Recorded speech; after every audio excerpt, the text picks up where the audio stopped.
Join किया है senior साफी और तज्जियाकार शहबाज राना ने। शहबाज, बहुत बहुत शुक्रिया, आपने हमें ज्वाइन किया। आईएमएफ के साथ जो पॉलिसी लेवल डिस्कशन थे वो कंक्लूड नहीं हो सके, लिहाजा जो स्टाफ लेवल एग्रीमेंट था उस पर कंसेंसस नहीं हुआ है।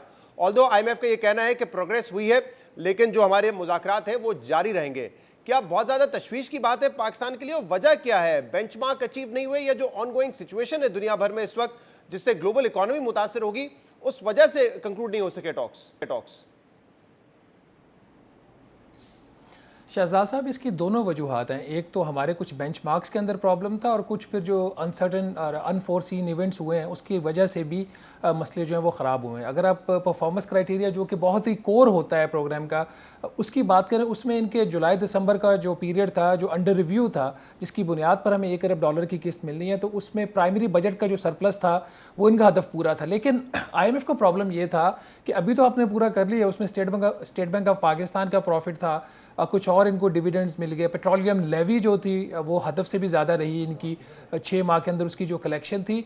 बट ये जो ट्रेंड था वो आगे जाके वो ख़राब हो रहा था। उसकी बुनियादी वजह जो थी वो फेडरल बोर्ड ऑफ रेवेन्यू की जो एक बुरी कारकर्दगी थी उसकी वो थी, क्योंकि FBR ने, आपको पता है, उसके जो अहदाफ हैं वो मुसलसल वो मिस कर रहा है। इसके बावजूद कि IMF ने पिछली दफ़ा इनका जो टारगेट था उसमें कोई 216 अरब रुपए की कमी कर दी और FBR ने मज़ीद इसमें कोई 430 अरब रुपए के करीब इन्होंने और इसमें कमी का तकाजा किया था IMF से।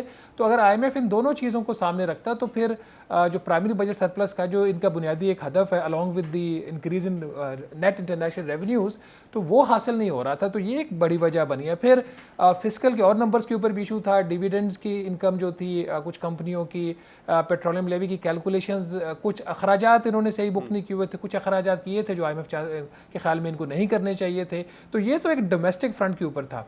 FBR के जो दोनों इंडिकेटिव टारगेट्स थे, एक तो ये जो अपने हदफ नहीं हासिल कर सके, दूसरा आपको पता है कि जो ताजर 2 स्कीम इन्होंने ख़त्म करवा दी थी पिछले रिव्यू में, उसके बदले में इन्होंने एक रिटेल सेक्टर के कुछ अहदाफ दिए थे, कोई मोर देन 350 बिलियन इन्होंने को कलेक्ट करना था जी। इनका ख्याल था कि ओवरऑल जो रिटेल सेक्टर है पाकिस्तान का है उससे, जिसमें जो कॉर्पोरेट सेक्टर की भी कुछ रिटेल कंपनीज वो भी डाली हुई थी इन्होंने जो पब्लिक सेक्टर के अंदर है, तो वो भी हदफ इनका FBR का हासिल नहीं हो सका। स्ट्रक्चरल बेंचमार्क में भी कुछ प्रॉब्लम था।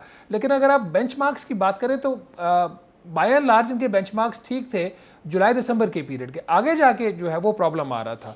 और दूसरा, इसके साथ जब ये इशू हो गया आलमी मंडी में तेल की कीमतों का बढ़ना, और हुकूमत ने जब पहला जो एक नी जर्क रिएक्शन दिया, उसके बाद फिर अब आगे क्या होगा उसके ऊपर अनसर्टेनिटी थी।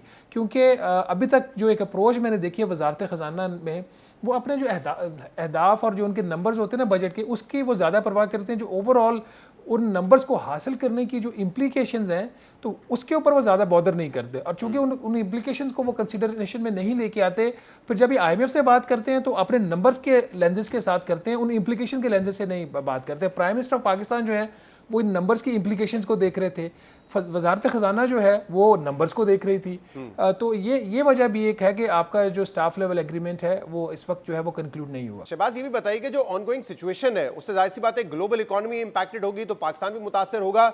इसका कितना असर पड़ सकता है कि पाकिस्तान को जो एक्सटर्नल फाइनेंसेस है उसमें प्रॉब्लम क्या आ सकता है? क्योंकि अगर जो गल्फ कंट्रीज में सूरत हाल है, हमारे रेमिटेंसेस कम होते हैं या इंटरनेशनल मार्केट में जो ऑयल प्राइसेस है उसकी वजह से हमारा इंपोर्ट बिल बढ़ता है, तो उसका क्या इम्पैक्ट होगा? और क्या IMF से दोबारा रीनेगोशिएट करने की जरूरत होगी या आपको लगता है कि मामला तो ऑन ट्रैक है? अच्छा, ये बहुत अहम चीज़ है शहजाद साहब कि हम IMF से नेगोशिएट क्या करते हैं। अब मुझे ये लगता है कि हम बहुत ज़्यादा बुकिश हो गए हैं, हमारे जो नेगोशिएटर्स हैं वो बहुत ज़्यादा बुकिश हो गए हैं। कोरोना की बिल्कुल सही एग्जांपल दी। उस वक्त ना सिर्फ ये कि आपको जो उस वक्त के जो अहदाफ थे उसमें रिलैक्सेशन मिली, बल्कि पूरी दुनिया के लिए IMF ने उस वक्त एक कोरोना का पैकेज अप्रूव किया, तो उसमें भी हमें को $1.4 बिलियन इजाफी मिल गया था। इस दफ़ा हुआ ये कि जो बजट था जिसके ऊपर मैंने फिर पिछले दफ़ा जब इन्होंने तेल की कीमतों में इजाफे किया, मैंने उसको पॉइंट आउट भी किया कि हमारे पास एक 390 अरब रुपए का कंटेंजेंसी फंड एक IMF ने रखवाया हुआ था। वो अर्थक्वेक हो, अनफोर्सीन इवेंट हो, खुदा ना खास्ता कोई सैलाब का आपका मसला हो गया, तो वहाँ से पैसा जो है वो आप ड्रॉ कर सकते हैं, ताकि, क्योंकि IMF के प्रोग्राम का एक ऑब्जेक्टिव ये है कि जो धड़ाधड़ दबा के सप्लीमेंट्री ग्रांट्स देते हैं इस सिलसिले को बंद किया जाए।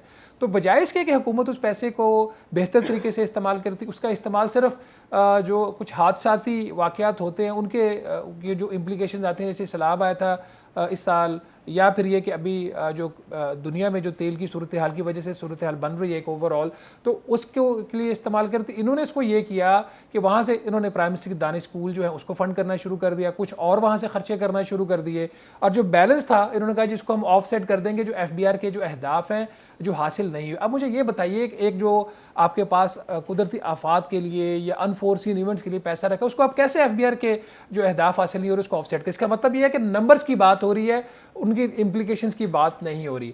چاہیے تو یہ تھا کہ یہ آئی ایم ایف سے نیگوشیٹ کرتے کہ بھئی یہ صورتحال بن گئی ہے, ہم پھنس گئے ہیں دنیا کے ساتھ, اور ہم اکیلے نہیں پھنسے, پورا خطہ پھنس گیا ہے, اور اگر چیزیں خراب ہوتی ہیں تو پوری دنیا کی اکانومی جو ہے اس وقت ایٹ اسٹیک کے اوپر آئی ہوئی ہے, تو آپ ہمیں ریلیکسیشن دیں. یہ ان کو بتا رہے تھے کہ ہمارا جو کرنٹ اکاؤنٹ خسارہ ہے وہ بھی $2 ارب کے قریب رہے گا. ہم نے جو پیٹرول کی قیمتیں بڑھائی ہیں اس کا مہنگائی کے اوپر کوئی خاص فرق نہیں پڑے گا, 0.2-0.3% انفلیشن بڑھے گی, نہ صرف 0.2-0.3 بڑھے گی, جو ہمارا ہدف تھا 7.5% اس سال مہنگائی کی شرح کو روکنے کا, اس کی جو رفتار بڑھنے کی ہے وہ کہتے ہیں ہم وہ ہدف کے اندر ہی رہیں گے. پھر انہوں نے کہا جی کہ جی ڈی پی گروتھ کے اوپر بھی جنگ کی وجہ سے کوئی فرق نہیں پڑا, 4.2% کا ہدف ہے, اور وزارت خزانہ بتا رہی ہے کہ ہماری 4% گروتھ ہوگی باوجود یہ جنگ کی وجہ سے حالات پیدا ہوئے. تو جب آپ خود جا کے بتا رہے ہو جو لینڈر ہے اس کو کہ ہم افیکٹ نہیں ہو رہے, تو پھر وہ بھی کہہ کہ ٹھیک ہے نمبرز پورے کرو. پھر صحیح. آپ نے یہ جو کل جو تجویز دی گئی تھی وہ یہ تھا کہ پیٹرول کی قیمتوں میں $50 اور ڈیزل کی قیمتوں میں $75 اضافہ کریں, لیکن obviously حکومت نے یہ فیصلہ کیا کہ اب قیمتیں تبدیل نہیں ہوں گی, کیونکہ obviously جب $55 اضافہ کیا تو بڑا ریاکشن آیا. obviously حکومت نے اپنے فسکلز کو بھی دیکھنا ہے, لیکن ساتھ ساتھ عوامی جو رد عمل ہے, جو مہنگائی کا ایلیمنٹ ہے, اس کو بھی دیکھنا ہے. تو اب یہ جو امپیکٹ آئے گا یہ حکومت کیسے ایبزارب کرے گی؟ اسی کنٹینجنسی فنڈ سے کرے گی؟ آسٹیرٹی سے تو مجھے نہیں لگتا کہ بہت زیادہ کوئی ہم سیونگ کر سکیں گے, تو کیسے پورا کرے گی؟ اور کیا اس پر آئی ایم ایف کو آن بورڈ لیا گیا ہے, نہیں لیا گیا ہے, کیا معاملات ہیں یہ؟ دیکھیے اس کے اوپر آئی ایم ایف کو آن بورڈ لیا گیا ہے, لیکن ہم ابھی تک پوری طریقے سے آئی ایم ایف کو کنونس نہیں کر پا رہے. ون آف دا ریزنس کہ ہمارا جو اسٹاف لیول ایگریمنٹ نہیں آئی ایم ایف سے ہو رہا, اس میں یہ بھی ایک فیکٹر اس کے اندر ہے, کیونکہ یہ جو جب صورتحال ڈیولپ ہو رہی تھی اسی دوران ہی ہم نے آئی ایم ایف کو یقین دہانی کرا دی تھی کہ ہمارے جو نمبرز ہیں وہ ٹھیک ہے. تو یہ ایک فیکٹر اس کے اندر ہے. اب حکومت کے لیے چیلنج یہ تھا کہ پچھلی دفعہ انہوں نے جو پیٹرول کی قیمت میں اضافہ کیا وہ عالمی منڈی سے بھی انہوں نے کوئی 23-24 روپے فی لیٹر زیادہ اضافہ کر دیا. اب گورنمنٹ آ گئی اس کے بعد انڈر پریشر کہ ایک طرف آپ ہمیں کہہ رہے ہیں کہ ہم پاس آن کریں گے, دوسری طرف آپ پاس آن کرنے کے بجائے ہمارے اوپر زیادہ بوجھ ڈال رہے ہیں. تو گورنمنٹ جب ڈیفینسو کے اوپر گئی ہے, اس کے بعد پرائم منسٹر نے جو ان کی منڈے والی میٹنگ تھی جس میں انہوں نے سارے انرجی کے اور آسٹیریٹی کے اقدامات کو انہوں نے فائنل کیا, اس میٹنگ میں انہوں نے انٹرنلی بتا دیا جی کہ اب ہم نے فیصلہ کیا کہ ہم تیل کی قیمتیں نہیں بڑھا رہے, اور وہی چیز بھی پرائم منسٹر نے اپنے اسپیچ کے اندر بھی کچھ دیر بعد اس کو انڈیکیٹ کر دیا. اب جو کل پرائم منسٹر آفس سے اعلامیہ آیا اس کے اندر تو وہ کہہ رہے ہیں کہ اس دفعہ ہم نے قیمتیں نہ بڑھانے کا فیصلہ کیا ہے, یا اس مرتبہ. اب اس مرتبہ کا مطلب تو یہ ہوا کہ آپ ابھی نہیں بڑھائیے, پھر آگے جو اگلا جمعہ ہے جب یہ ویکلی اب ڈٹرمن ہونی تو تب آپ عید آپ کے سر پہ کھڑی ہوگی, پھر آپ کیا کریں گے؟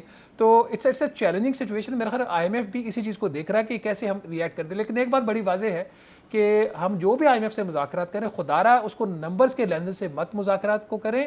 آپ دیکھیں جو دنیا کے اندر صورتحال پیدا ہوئی ہے, اور پاکستان دنیا سے کوئی علیحدہ نہیں ہے, ہم اس خطے کے اندر بیٹھے ہوئے, اس بارڈر ہمارا ایران کے ساتھ لگ رہا ہے, افغانستان کے ساتھ ہماری جنگ لگی ہوئی ہے, اس خطے کے اندر بیٹھ کے ہم کہیں گے جی ہماری ہر چیز نارمل ہے, پتہ نہیں ہم پھر کس کو کنونس کرنے کی کوشش کر رہے ہیں.